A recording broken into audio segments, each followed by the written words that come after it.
এখন এই ভিডিওতে আমরা আমাদের প্রাইসের কাজটা দেখবো যে কিভাবে প্রাইসের কাজটা আমরা সলভ করতে পারি।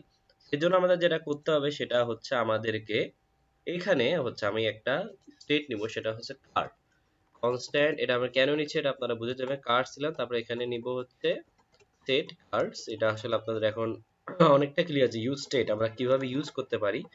তারপরে আমি এখানে এমটি নিয়ে নিলাম, এমটি অ্যারে নিয়ে নিলাম।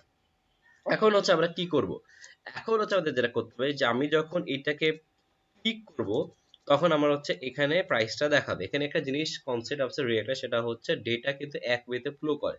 আমার এই পার্টটা কোথায় আছে, বুকে আছে। এই কার্ডটা কিন্তু বুকে আছে, তাই না? আমার এই বাটনটা বুকে আছে। আমি যদি ফাংশনটা বুকেই দেই তাহলে কিন্তু আমি কিন্তু এই কার্টে কার্টে কিন্তু আমি প্রাইসটা দেখাইতে পারবো না। আমি কিন্তু এই যে প্রাইস যেখানে দেখাবো সেই আমি প্রাইসটা পাঠাবো কিভাবে, কারণ কি এটা আছে বুকে। বুকের আন্ডারে কিন্তু প্রাইস নেই, এটা বুঝতে হবে। আমার বুকের আন্ডারে প্রাইস, আমার কিন্তু শপের আন্ডারে প্রাইস আছে। সো আমার শপ থেকে আমি কিন্তু সেই বুকের প্রাইসটা পাঠাইতে পারবো। এখন এই কাজটা আমরা কিভাবে করব, সেটাই আমার স্টেটটাকে লিফট করতে হবে। এইটা কি আমরা ফাংশনটা আমরা এক্স্যাক্টলি এই বুক কম্পোনেন্টে না ইউজ করে, বুকস কম্পোনেন্টে ইউজ না করে আমরা সব বাইরেরটাই করব। তাহলে আমরা কিন্তু সুন্দর মতো ডেটাটা পাঠিয়ে দিতে পারবো। সেজন্য আমি যেটা করব সেটা এখানে আমি আমার ফাংশনটা নিব কনস্ট্যান্ট অ্যাড টু কার্ড।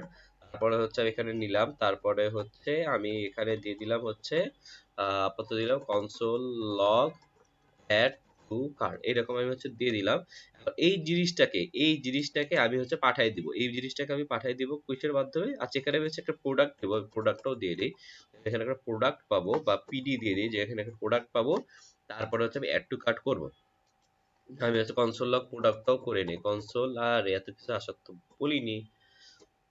আচ্ছা, কনসোল লগ, তারপরে আমি প্রোডাক্ট যেটা পিডি পেয়েছি সেটাও আমি কিন্তু দেখিয়ে দিব। খুবই সিম্পল।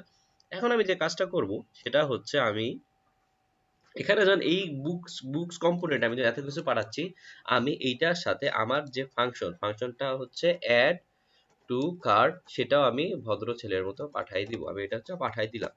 এখন এই জিনিসটা আমাকে কিন্তু ক্যাচ করতে হবে, সেজন্য আমি বুকস ডট জেএসএক্স এ গেলেও এটা আমি ক্যাচ করতে পারবো। এখন আমাকে যেটা করতে হবে অন ক্লিক, অন ক্লিক আমাকে এই জিনিসটাকে ইউজ করতে হবে। অন ক্লিক আমাকে ইউজ করতে হবে। তুমি কি, আচ্ছা ওটা আমি শো করছিলাম। আচ্ছা, props dot props props dot আমি কি অ্যাড টু কার্ট পাঠিয়েছিলাম। অ্যাড টু কার্ট আমরা কিন্তু এটা পেয়ে গেছি, তাই না? এইটা আবার কাজ করতেছে। বাট এখানে একটা সমস্যা হবে, সেটা আমি যদি দেখো চলে যাই, আচ্ছা আমাদের রিফ্রেশ তা দিয়ে আমি ইন্সপেক্ট করব। ইন্সপেক্ট থেকে আমি যদি কনসোলে যাই তাহলে আচ্ছা, এখানে আমি যদি অ্যাড টু কার্ট দেই তাহলে এই যে অ্যাড টু কার্ট এখানে যদি অ্যাড টু কার্ট দেই, add to cart add to cart দেই, অ্যাড টু কার্ট বাট আমি এখানে কোনো প্যারামিটার দেইনি। এখন প্যারামিটারটা আমি যদি জাস্ট এইভাবে দিয়ে দিই তাহলে কিন্তু আবার কাজ করবে না। আমি কি দিব, আমি এই প্রোডাক্টটা এই প্রপস ডট বুকটাকে পাঠিয়ে দেবো, কারণ আমার এই বুকের ইনফরমেশন আমি পাঠিয়ে দেবো। তাহলে একটা কাজ হয়ে যাবে, সেটা যে সবগুলা দেখেন অটোমেটিক কল হয়ে যাচ্ছে।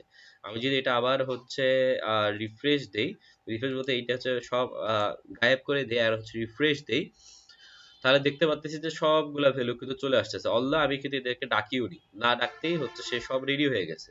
এই প্রবলেমটা আমি কিভাবে সলভ করব, সেটার জন্য আমাকে যেটা করতে হবে সেটা আমি যেটা করব সেটা আমি আমি আমি কি করব, এটা আমাকে এইভাবে কল করে দিতে হবে। আপনারা যারা ক্লাস কম্পারের সঙ্গে যাচ্ছেন তারা যারা যে অনেক বাইন্ডিং বা অন্য ওয়েতে আপনি এই কাজটা করতে পারবেন। বাট যে ফাংশনাল কম্পারেটর আমরা এটা খুব সুন্দরভাবে এই ওয়েতে ইজিলি করতে পারবো। এখন আমি যদি চলে যাই, এটা আমি গায়েব করে দিই। এখন আমি যদি এটাকে সুন্দর মতো এরকম রিফ্রেশ দেই তাহলে দেখতে পারবো। এখন যদি আমি অ্যাড টু কার্ট দেই তাহলে দেখতে পাচ্ছি ওইটার পুরা ইনফরমেশনটা আমার চলে আসছে। প্রাইস 200, 420, পরেরটা দেখি প্রাইস 500 আসে কিনা, পরেরটার ক্ষেত্রে প্রাইস 500 চলে আসতেছে। এইভাবে সবগুলা খুব সুন্দর মতো কাজ করতেছে। সেজন্য আমাদের প্রাইস পাওয়ার কাজটা হয়ে গেছে। এখন আমরা যেটা করতে হবে সেটা এখানে আমরা কিভাবে এই প্রাইসটা দেখাইতে পারি। এখন আমরা এই জায়গায় খুব সিম্পল হবে, আমার যেখানে সব ডট জেএসএক্স আছে এখানে কিন্তু আমি আলটিমেটলি আমার প্রোডাক্টের ইনফরমেশনটা পেয়ে গেছি। এখন আমাকে যেটা করতে হবে সেটা আমাকে এই কার্টে আমাকে প্রাইসটা সেট করে দিতে হবে। সেজন্য আমি যেটা করব সেটা এইটুক পার্টটা আমি নেক্সট ভিডিওতেই আপনাদের সাথে ডিসকাস করবো। যে এই সুন্দর পার্টটা আপনারা বুঝতে পারতেছেন, ওয়েবসাইটটা অনেক সুন্দর হয়েই যাচ্ছে, কিন্তু বাকিটুক যে প্রাইস দেখানোর কাজটা বা বাকিটুক আমাদের ডিজাইনের কাজটা আমরা কিভাবে ঠিক করব, এটাই আমরা পরের ভিডিও থেকে দেখব।